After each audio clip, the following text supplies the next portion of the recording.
It's a good day. This is one of our favorite days of the year, so thank you all for coming.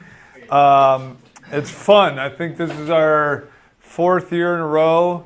I tell you how much I love coming here and the whole weekend. Like, we have a tradition, the teachers that are appointed teachers in the Midwest that plan this and put it on every Friday night. We have a meal together, and James's wife, Jennifer, makes us an amazing Middle Eastern meal every year.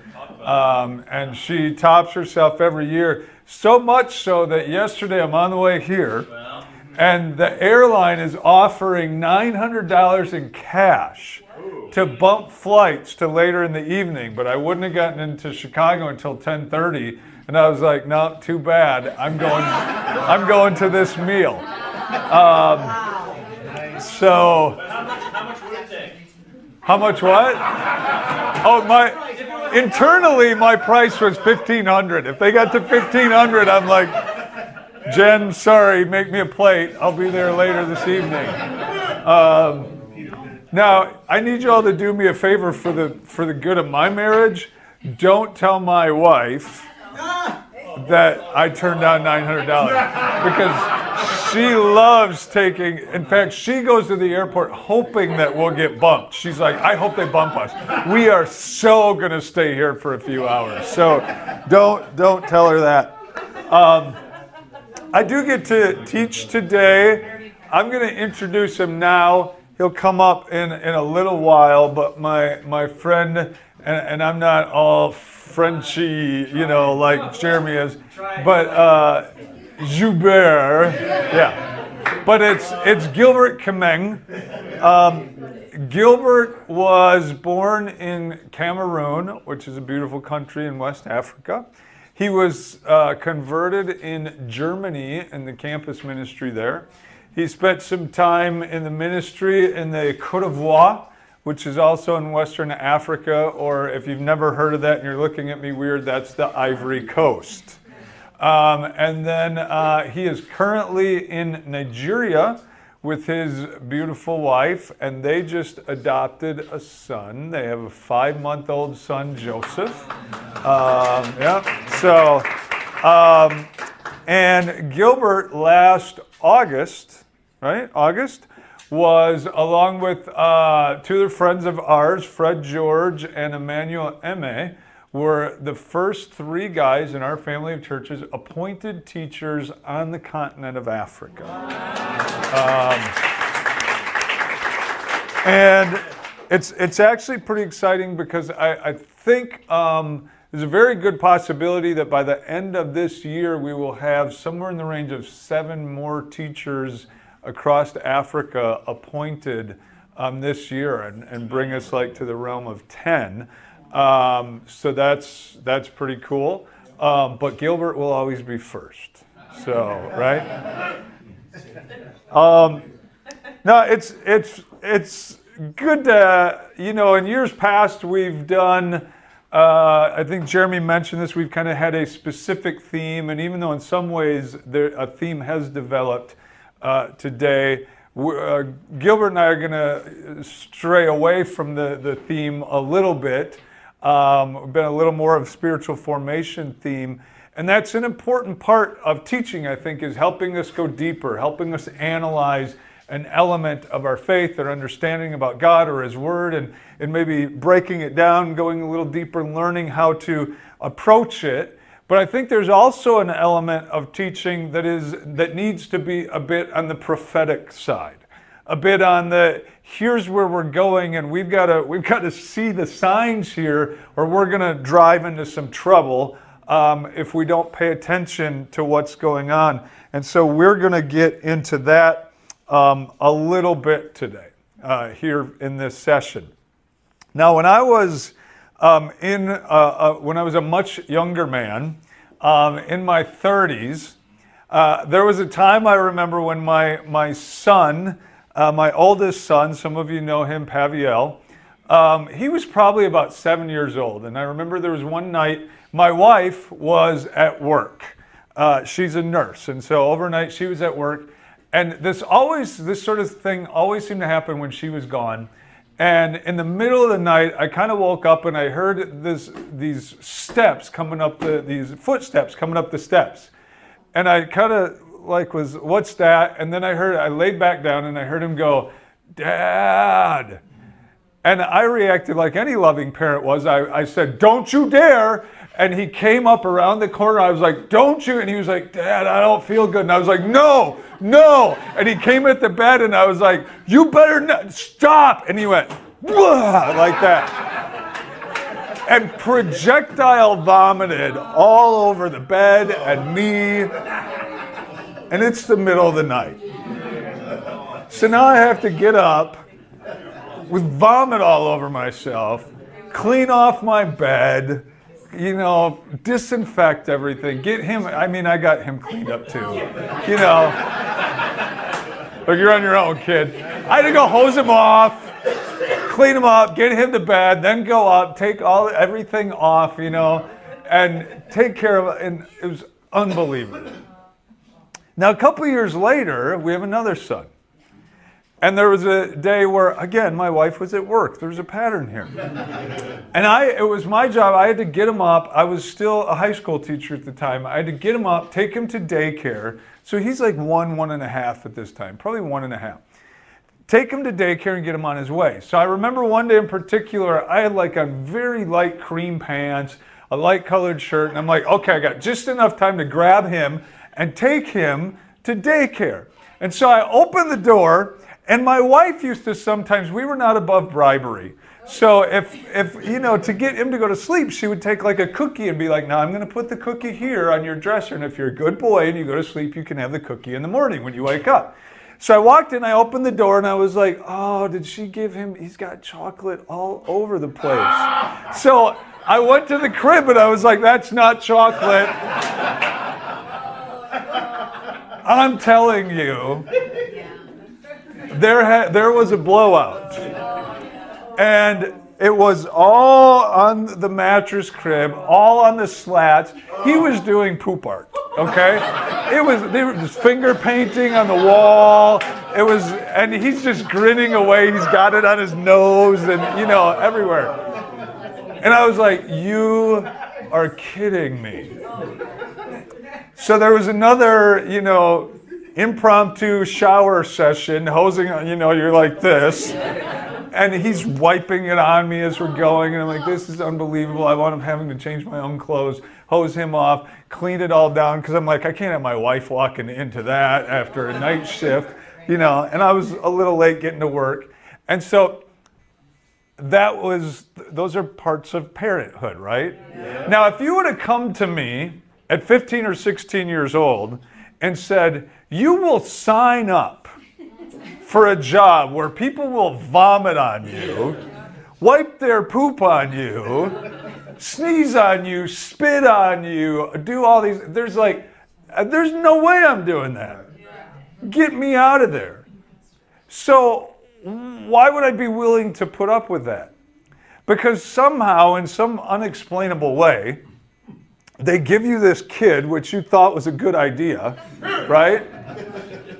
And then you hold this kid and you're just filled with like, okay, I love this thing. I would do anything for this thing in a way that I don't really understand, right? And so all the terrible what's, the vomit, the poop, the snot, all of that, are outweighed by this huge why. Right? And the why powers you through the difficult what's. Does that make sense? You with me? Okay.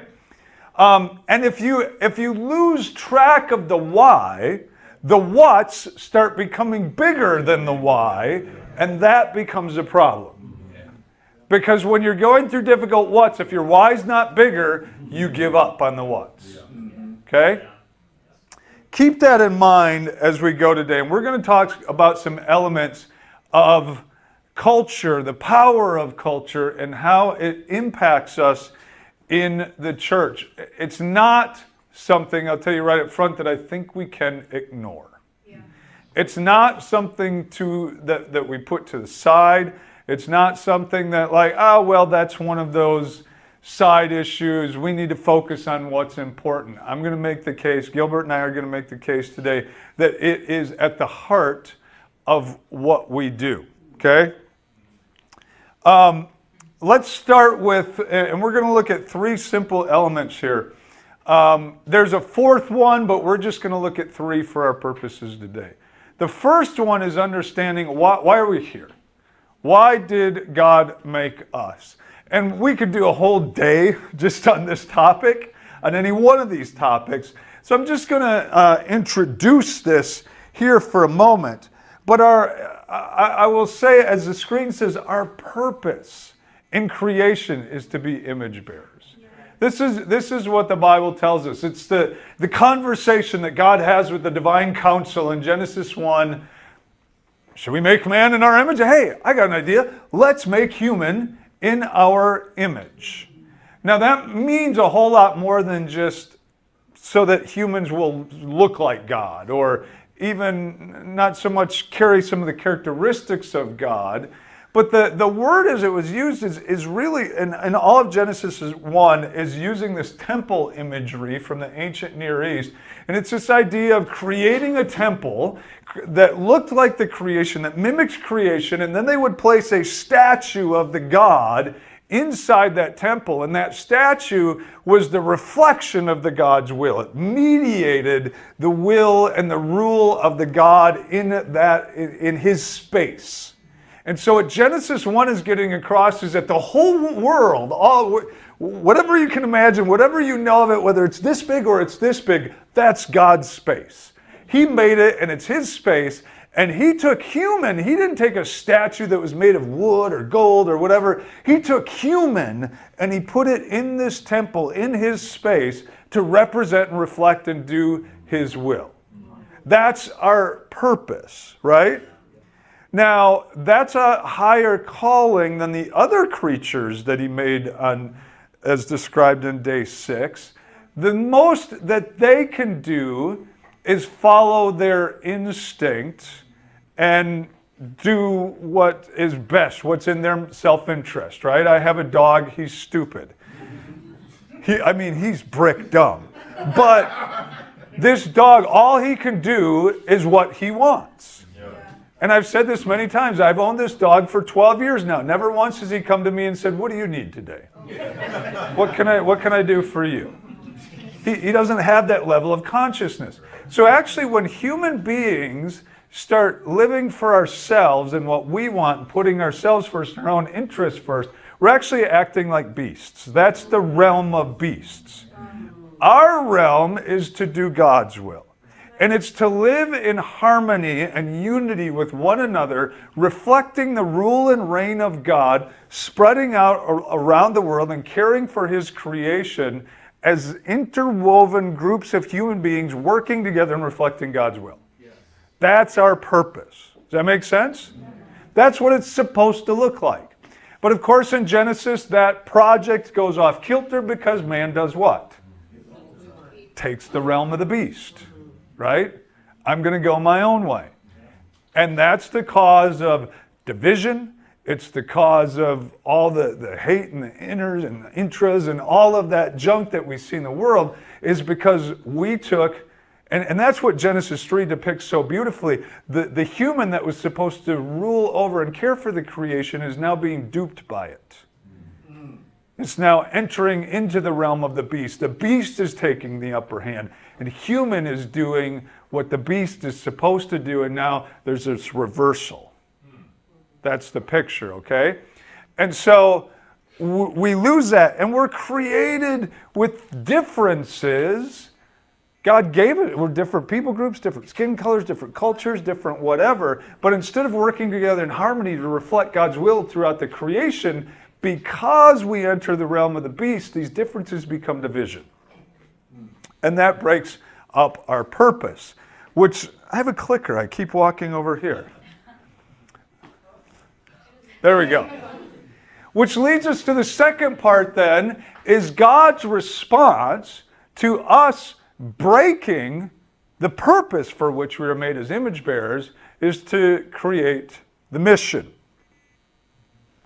The mission is pretty simple. He comes to Abraham in Genesis 12. Now, what's right before the story of Abraham? Babel, right? And Babel, once again, humanity for the second time in the book already in 11 chapters, rebels against God's plan. God says, go fill the earth, subdue it, do what you're supposed to be doing. And humans rebel in a different way than they did in chapter 3. This time we're going to stick together and we're going to control the divine realm. We're going to do it our way. And God says, okay, that's an even more dangerous rebellion than the first one. I'm going to have to split you up. And you know, when we stand at weddings sometimes and we'll say, what God has joined together, let no man tear asunder, right? Well, the opposite's true too. What God tears apart, let no man try to put back together. So God says, I'm going to separate humanity for your own protection right now. But then the very next chapter, he comes to Abraham and says, but no, I'm going to put this back together. I'm going to use you to bless and bring back together the nations. Humans will try to do it, but they won't be able to, no matter how hard they try, because I'm the one who broke it up. And so when I bring it back together, you'll know that it's me.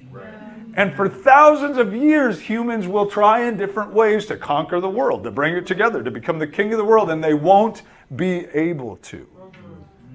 Right? And so that's the promise.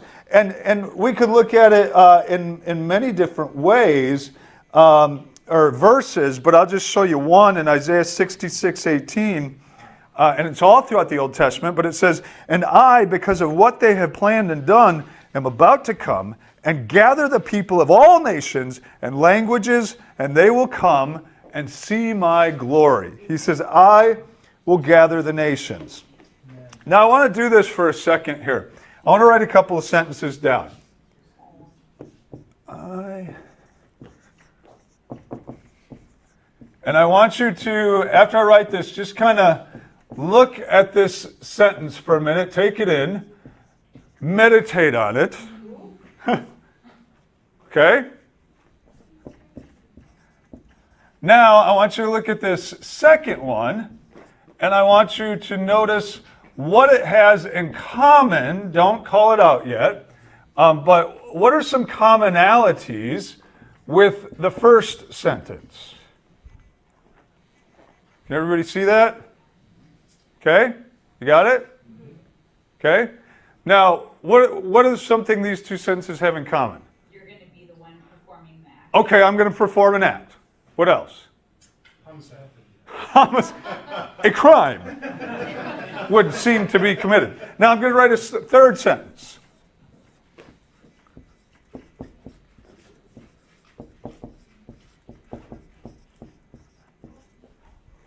Now, what do those three sentences have in common? Action, what? Future tense. Future tense, okay.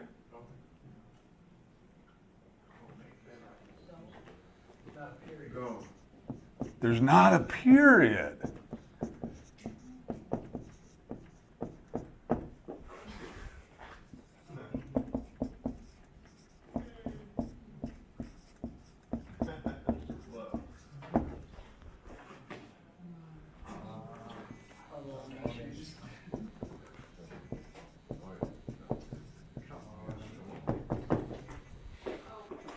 Right?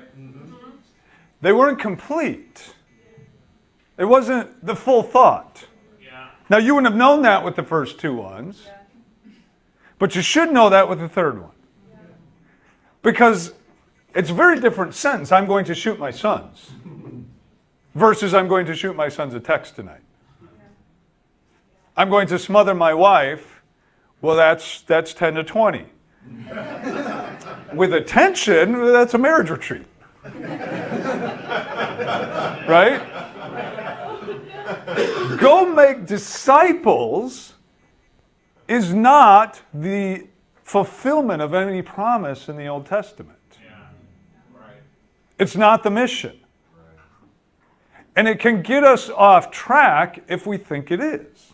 And we know the whole passage, but oftentimes we shorthand it down to go make disciples. But the whole thought, and then of course it goes on baptizing them and all that, but that's sort of subsequent to the mission, which is go make disciples of all nations. That's in response to what God promised Abraham. That's in response to Isaiah 2. The nations will stream in. That's Isaiah 66. I will gather the nations. This is Jesus standing there going, the thing that God has been promising since Abraham, it's happening right now. Since Babel, it's happening right now. The time has come. What God tore apart, he is about to put back together, and he's the only one who can do it. But if I think that it's just go make disciples, then it becomes about growth. We can go grow, and it doesn't matter. And there's a thing that's very popular in some evangelical circles. It's called the HUP theory. Homogeneous Unit Principle. And that means the most effective way to build a church is to get people like you, one group, one socioeconomic group, one racial group, one age group, one whatever, and then focus on that as your target audience and grow, grow, grow. And you know what? It works. And it works well. And you can get huge mega churches doing that. But that's not the gospel. That's easier. It's more effective. It's not the gospel. It's easier to be with people like me. People think because I speak a lot about culture, oh, you must know all cultures. No, I have no idea about Asian cultures. I've never been over to Asia. Oh, you must be super culturally flexible. No, actually, I'm like super rigid. Like, I don't enjoy other cultural things, right? It's difficult for me. But my why is this is the mission God has given us. And it will push through the difficult whats because it's harder to be a diverse group. It just is. It's because culture's difficult and it's easy to go back to sort of our people, right? But we've got to know that it's about making disciples of all nations. That's our identity. That's the mission. That's what we've been called to. And if you see a homogeneous group, it is not an answer to Babel. It's part of it. So then that leads us to the third element, and I'm going to describe this quickly, and then Gilbert's going to come up. The task we have in that, God won't do it all for us, right? He has given us the mission, but there is a task that we have. And it's described, I'm not going to read it now, but you know the passage in 1 Corinthians 9, 19 through 23. Paul says, to the Jew I became like the Jew, to this group I became like that group. I have become all things to all people so that I might save as many as possible.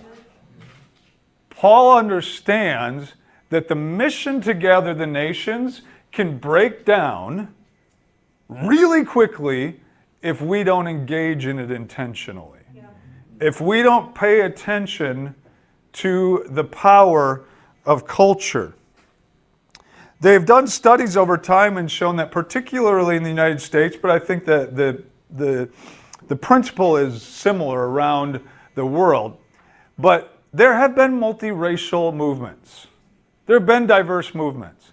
And almost all of them have fallen apart after a generation or two. They start out really great, they go well, and then they fall apart.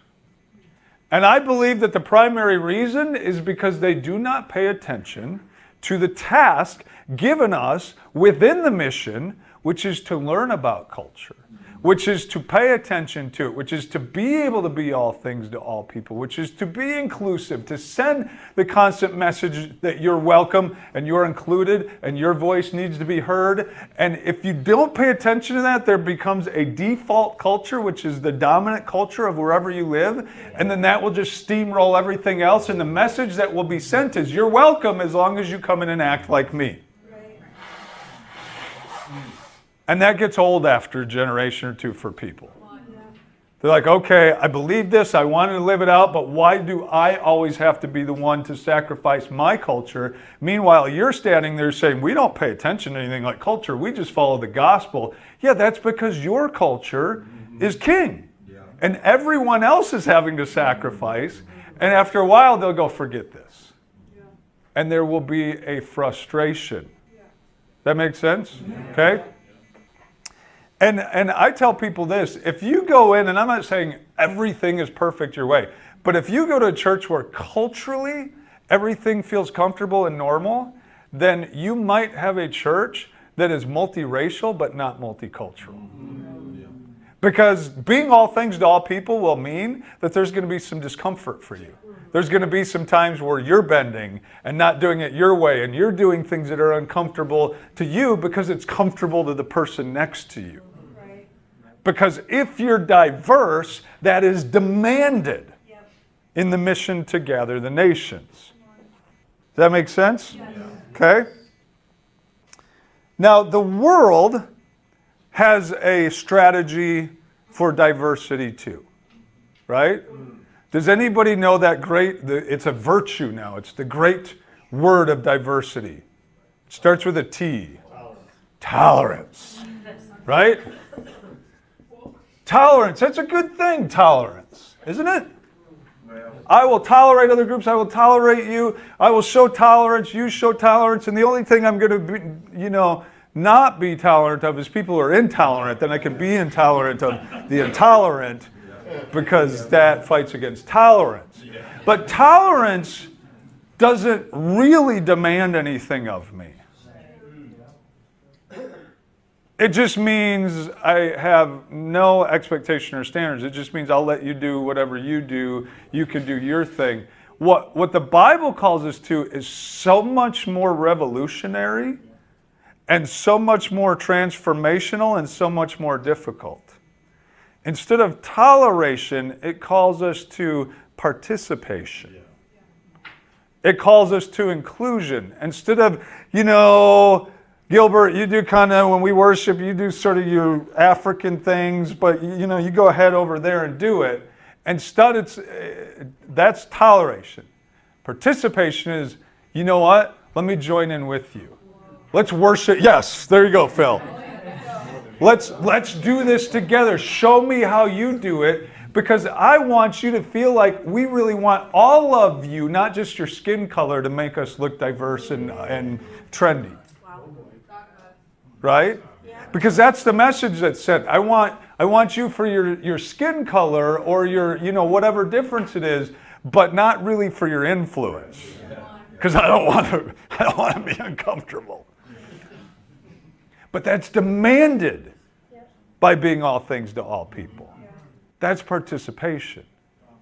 Culture is powerful. If we let it, it will divide us. It's just, that's the nature of it. It's a group of people acting in a way that's normal for them. This is how we act. But if you get another group of people, they're going to have a different normal. And so we'll separate, because then it's like, you're not normal, and we stay away from each other. So to come together, we have this huge task of like, man, how do we do this? How do we become all things to all people? Gilbert is going to come up. I'm going to try to not move all the furniture. And Gilbert's going to come up and share with us a little bit some stories of culture, and then I'll come back up and finish this up with some thoughts. Excellent. I just want to start out by sharing one of my journals. And I know Martina mentioned me writing journals and sharing with disciples back in Nigeria. So this one was written Journal 21st October 2018. And the title was Dealing with, in quotes, Legitimate Anger. That was the title of the journal. I just read. It's becoming more evident to me that I grew up in a pretty angry society. My entire generation felt cheated and deprived of its sovereign rights.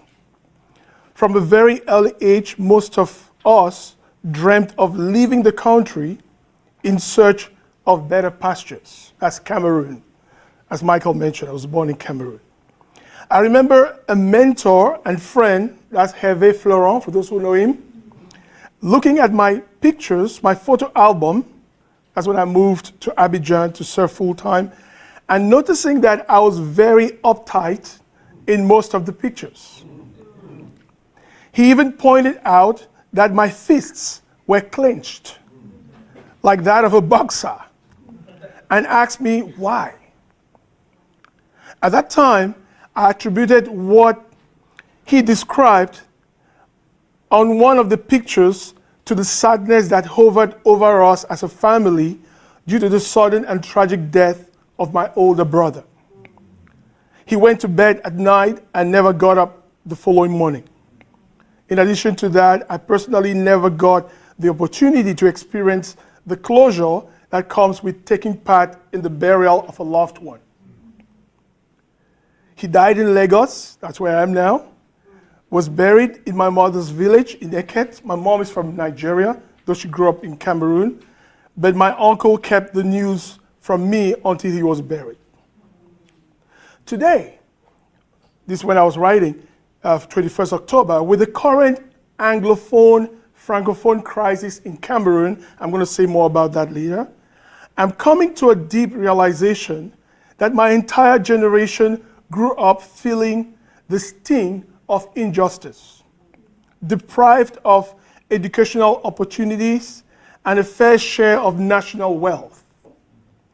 I'm reminded of the rantings of a major opposition leader who for several minutes vented his anger during a tete-a-tete I was privileged to have with him as a missionary over a decade ago.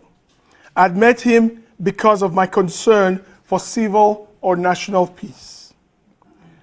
And I went on now in my journal to conclude, it's dawning on me anew that Jesus' life and example is the only real source of hope and healing for such a generation as mine. His story teaches me that life on this side of eternity is not meant to be just. How I am treated is less critical than my response to the unjust treatment. Now, I ended up by saying, does my story strike any chords in you?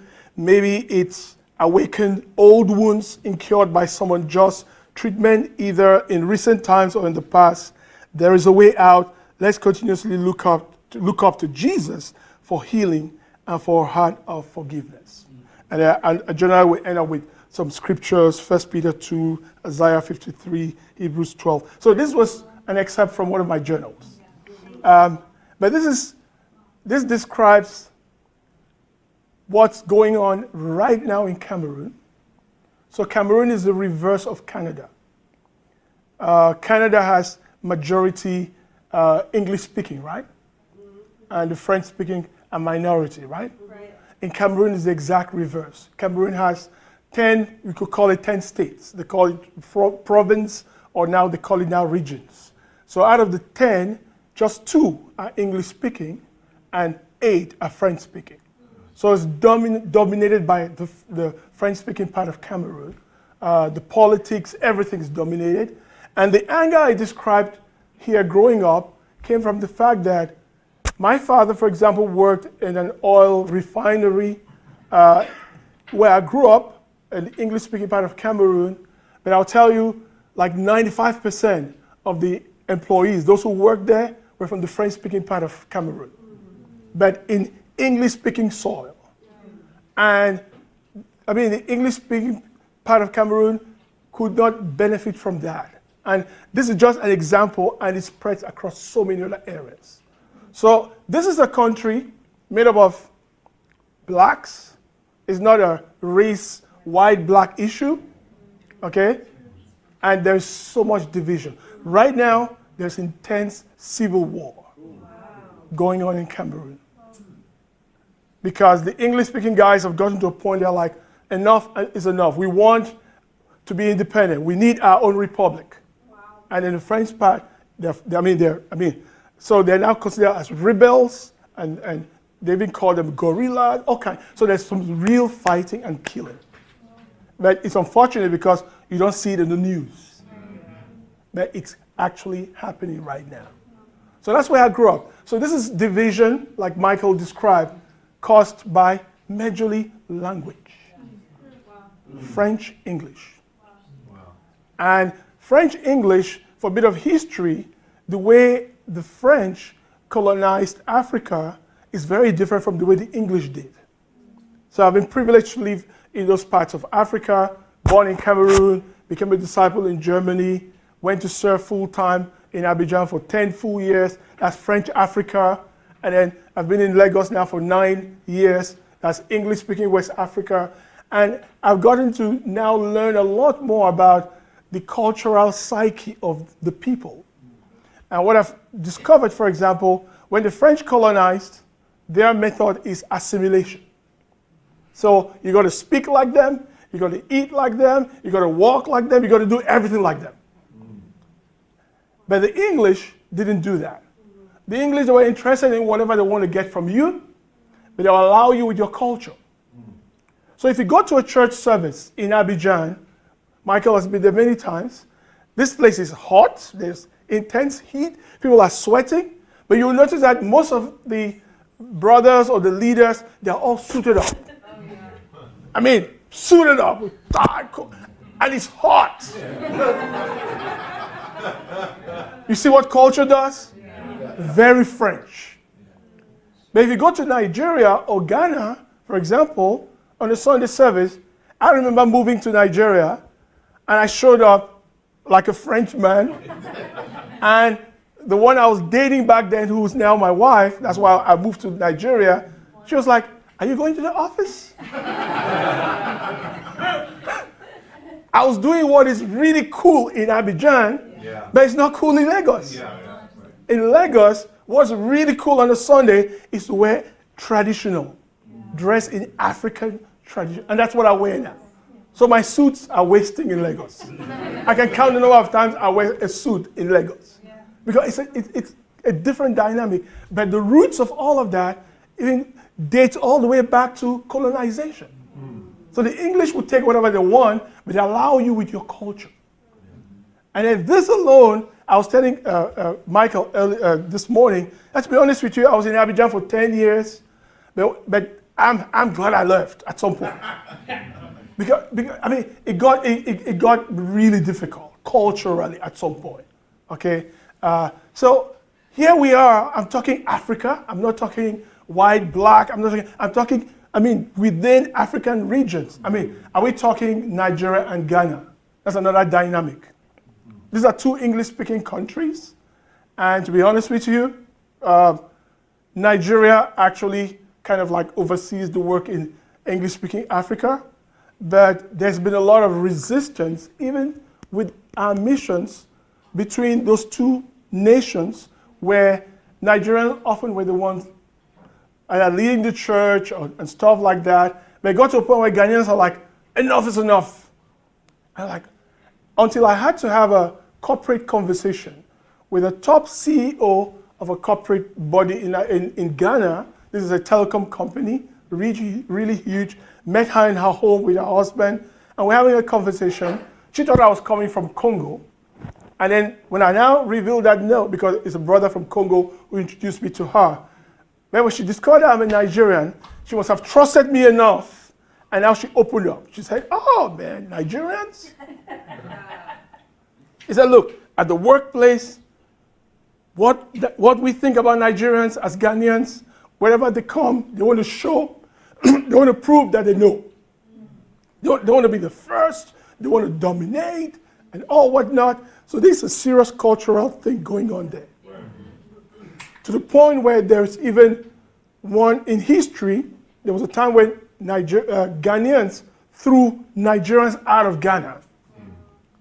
And then some time later, the Nigerians actually did the same thing and threw the Ghanaians out of Nigeria. Till date, there is a traveling bag that people use to carry stuff and travel. It can contain a lot of stuff. They call the bag Ghana Must Go. Wow. And I never knew where that name came from until I learned about the history. It came from that experience where Ghanaians were sent out of Nigeria. And the term, maybe they quickly had to take their stuff and fill into those bags and leave. Yeah. And this is just two nations, English-speaking nations in West Africa, and this is going on. Is it Germany where I became a disciple? That's another story right there. in terms of culture. And let me reveal something to you. I had a conversation with Peju, who's a sister in Minneapolis. Knew her in Europe, she's Nigerian. We had a conversation around even some kind of cultural tension between Germans and Americans. And who knows if history has to do with that. Okay? You okay? So, I mean, you could take it from any angle. East Africa, between Kenyans and Tanzanians, the dynamic between the two nations is very similar to the dynamic I just described between Nigeria and Ghana. So Kenyans are like the aggressive people in East Africa, and the Tanzanians are viewed as a bit laid back, and they have all kinds of issues between those two, to the extent that if not for the church and the kingdom, it would be very difficult to intermarry. Within Nigeria itself, we have 3 major tribes in Nigeria. You have the Hausas in the north, you have the Igbos, and then you have the Yorubas. So the Igbos are a lot more, they're traders, they're very successful in business. Then the Yorubas, Lagos is a Yoruba area. When I moved to Lagos, boy oh boy, it was a serious cultural shock. Like in the Yoruba culture, for example, respect for elders is so intense that people literally, when you see an elderly person, they literally go down on their knees. Literally. And bow. And whoever doesn't do that is perceived as disrespectful. And so for me, initially, I was like, are we not worshiping people here? And to be honest with you, I even had some conflict within the church with some elderly people who felt like I was rude. And I had to learn the hard way. Oh, it took a while.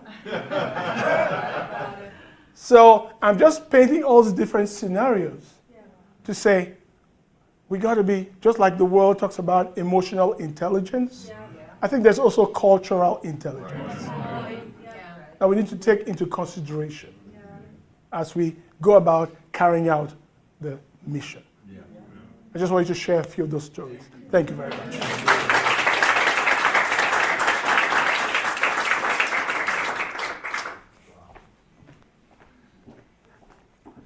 I should have been closer to the front.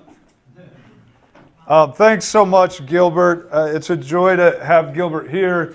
He was here last week in Minneapolis teaching a course on the New Testament at our School of Missions there, which is pretty cool because in our family of churches, it's the first time ever that we've had an African teacher come to the United States and teach at a ministry training academy over here. So hopefully it'll be the first of many and get, the flow going always. So we're excited and this is Gilbert's first time in the United States. So I think he's enjoying it, right? I mean, we very quickly when he arrived, I took him to the 2 most important things that you have to experience in the United States, Chipotle and Subway. We got those out of the way. So, come on. He loved it. He loved it. Now, the power of what Gilbert shared and the importance of it is sometimes in the United States, when you talk about culture, we can almost think that it's code word for the black-white issue. Right. Now, that's a big aspect of it. I'm not going to deny that. And many of you know we go around and do workshops that bring in that dynamic. And I wrote the book, Crossing Line, Culture, Race, and Kingdom. But culture and culture divides cut across that. You have, as Gilbert shared, cultural issues between different white folk groups, between different groups and tribes in Africa that are the same, and it's the same all around the world. We can, and there's many streams of culture, so we can share some cultural streams with some people, and then have different aspects of our culture that can cause conflict. And if we don't pay attention to culture, it can cause a lot of problems. and we won't even be aware of it.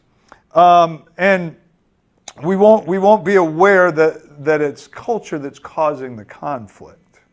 We'll think it's about something else. Okay? I'll talk about that in just a second. I'm going to finish up here. What happens if we don't pay attention to culture? Now, let me say this, and this is my own count, but Paul, if you add up all of Paul's writings, he has about a little over 2,000. It's like 2,034 verses in all of Paul's writings, right? How many verses do you think Paul wrote directly about the topic of marriage and directing on marriage? Anyone want to guess? 15? All right. It's 3. It's actually a big number. 68 verses in Paul's writings, he deals with marriage. Okay? And then if we look in comparison, how many times does Paul write about the gathering of the nations, teaching about that topic, teaching about cultural intelligence, being all things to all people, that area? 634 verses. It was the primary thing because Paul knew if you understand the mission, that one of the primary tasks of the church is to keep it together in being all things to all people. The mission is the why, but the all things to all people is part of the what. And there's a lot of difficult whats, right? And things, again, we could have different views of authority, as Gilbert mentioned, and that can cause a conflict. We can have different views of respect. We can have different ways of communication. I could be in a relationship with a brother of the same race, and I could be from a direct communication culture and he indirect, and it causes conflict. And he walks away thinking that brother's unloving and unspiritual, and I can't be in a relationship with him. And the cause is cultural, but now we're trying to address spiritual things, and we're not going to get to the cause if we just communicate differently. And we've got to learn how to do that. You have, we get mixed, a diverse church. Let's say you have a church that's, for right now, I'll just say you have a good population of white folks and a good population of black folks. Not to ignore the other groups, but I'm trying to make it a simple illustration, right? And an event happens in the news. A tragic event that involves maybe a police officer and a young person of color being shot. And we know how passionate those sorts of, they can cause passion. Well, you have traditionally white folks coming from a church culture that says you don't talk about political issues or controversial issues or things in the news at church. You go to church to get away from those things. That's why you'll often hear the preacher say, I know you got a lot going on in your mind, but just clear your mind of all that's going on in the world and we're going to focus on God. And so that's the culture. So you come thinking, I know the one thing we're not going to do is talk about what's in the news. But traditionally, the culture of the black church is you do talk about those things.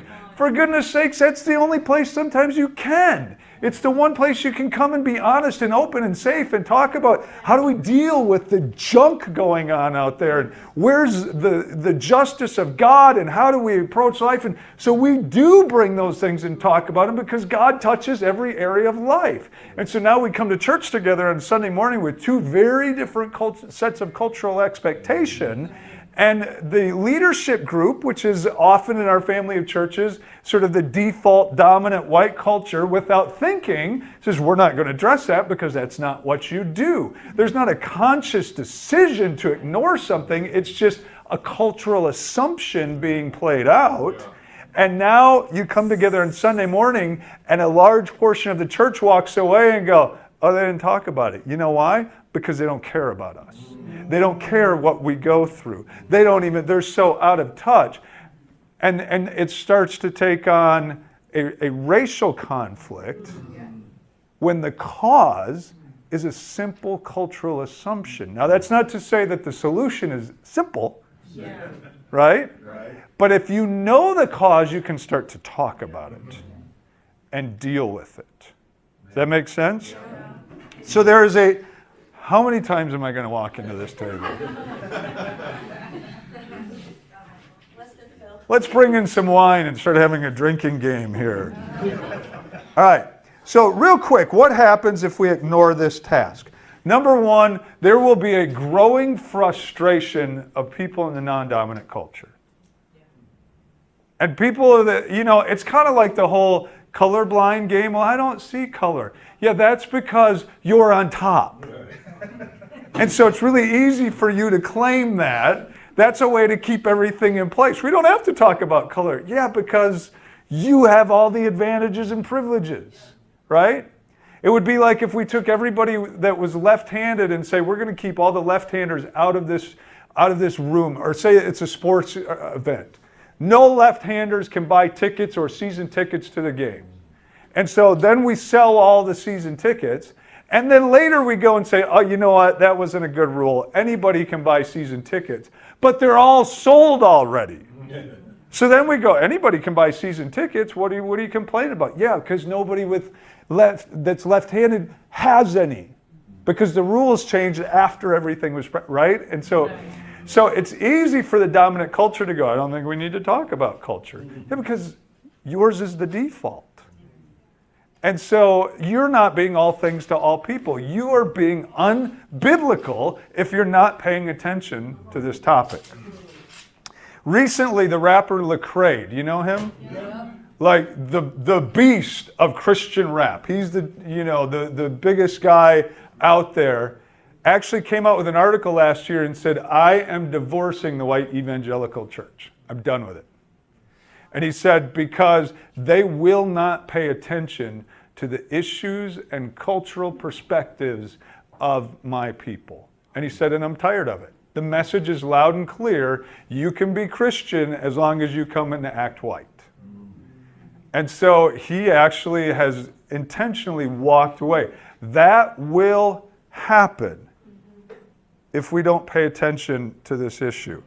And believe me, I've talked to plenty of people who are like, I'm so frustrated and so close to just going because they've lost sight of the why and giving up on the what.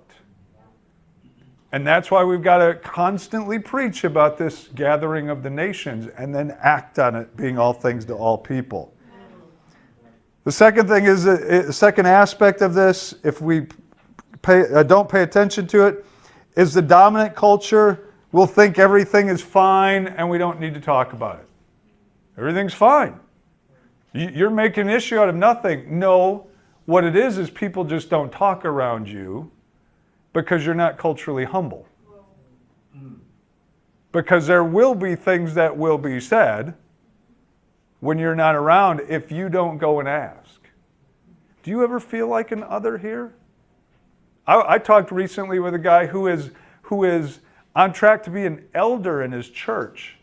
And he said, man, I think about leaving about once a month. I stay here because I know this is God's plan. But culturally, it is like going to a different planet every single Sunday. That's not a place where you ever feel connected fully. Like, you have friends, you love people, but there's always that tug of like, but I'm not completely welcome here. That's what Paul calls for, all things to all people. We can be diverse, but not multicultural. One of my friends on the Cultural Unity and Diversity team said, slave plantations were diverse. Diversity means nothing if there's not inclusion. When we first came to Milwaukee Church of Christ 20-some years ago, we walked in, we saw racial diversity, my wife and I, and we were like, whoa, we've never seen this before. This is it. The generation now, they see racial diversity almost everywhere. They walk in and they go, eh. You know what they're looking for? Multicultural inclusion. Is this just another white church with brown people in it? Or is it something truly unique? Right? That's the challenge, is people walk in and go, what is this? Is it a white church? Is it a Latino church? Is it a black church? It's kind of all of those things. And we'll have an International Sunday once a year. Woo! Every single Sunday should be that. That should just be a normal part of the gathering of the nations, isn't it? Because we're focused on who God wants us to be and not limited to just who we are. So there has to be an intention there. As I mentioned, if we don't pay attention to culture, we will open ourselves up to constant conflicts and not know the cause. We will miss what's going on and be running around chasing our tails and not solving the heart of the issues. And I think about 75% of our conflicts are culturally based. If we ignore the power of culture, I think we will be neglecting an important part of the gospel.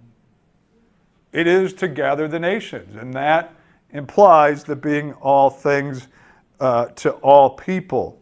I'll end with this. One of the things when the book Crossing the Line, Culture, Race, and Kingdom came out, we've spent the last couple of years doing workshops around with that. One of the things that came up quite a bit was churches would come back and go, that was a great start. We now realize we need to grow in our cultural humility, our cultural intelligence, our cultural inclusion, being all things to all people. How do we do that? Right? I just felt like Joel Peed there for a minute doing this. How do we do that? That was a Joel Peed thing, right? Am I right? Kind of? Come on.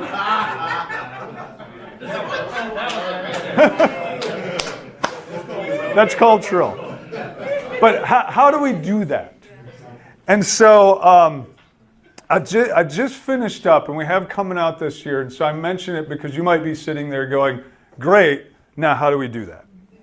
I just finished a book called, and not that I have all the answers, but I've tried to think through a lot of these things, and it's a book called All Things to All People.